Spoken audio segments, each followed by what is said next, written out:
Hello YouTube, this is a video discussing the lack of charge being produced by the stator on a YZF R3. I think it's a 2015 model. The problem that was experienced first is we lost power. The ABS lights came on and the check engine light came on, and the bike was misbehaving generally. When we used the multimeter, something everybody should really invest some money in, we checked the output of the alternator, the stator,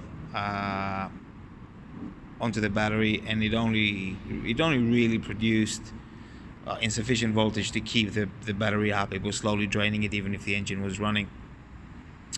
At first we did the mistake and checked the regulator, but there's nothing really you can check in the regulator.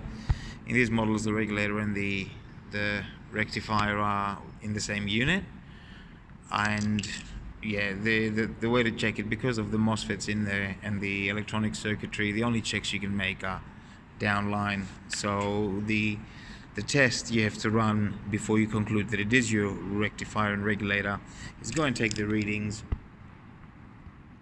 out of the stator, and to do that you unplug that cable from the main wiring harness, which is up there.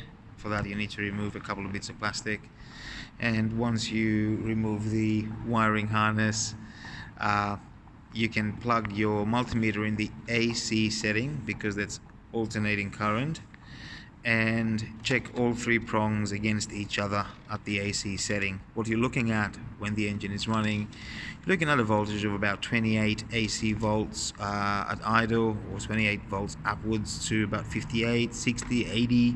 You know, it can get pretty messy. So what we did here, we figured out that the stator was not producing enough. I think our readings were about, I don't know, 3 volts, or it was just not right.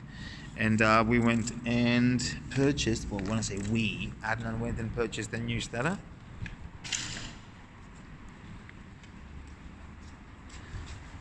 It's a beautiful looking unit in here. And we have set out to do a video of replacing the stator on the YZF R3. Now, a couple of things to remember here, guys, is inside that hole there's oil, and before you start the job you should really consider getting the right gasket from the manufacturer. Once you got that, it really makes the job so much easier. Now Adnan had to take a little break to go and get the right tool to do the job, and yeah, it certainly seems to be pretty handy there with the tools. As you can see, the stator is held onto the external cover.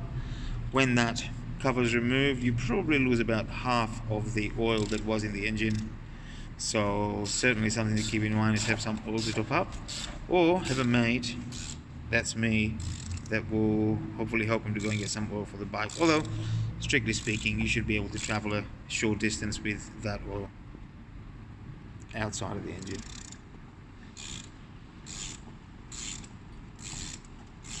So looking at it, it should be a pretty straightforward removal and refitting.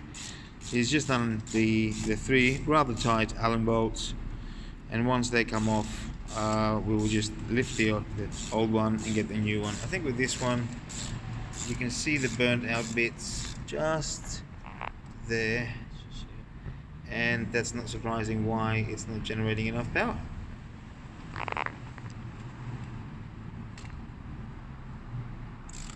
Now, while we're waiting for this, let me just remind everybody that we are not authorized mechanics.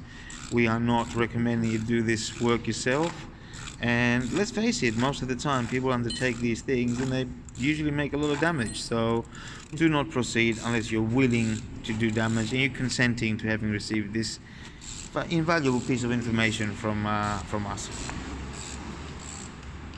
Nice little disclaimer at the end. Yeah. These were...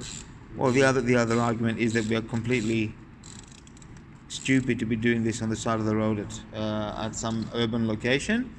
and you know that causes even more problems. You know, you got to dispose of the oil environmentally safely, and with that we're going to go and get some oil containers and yeah, put the oil in a recycling facility.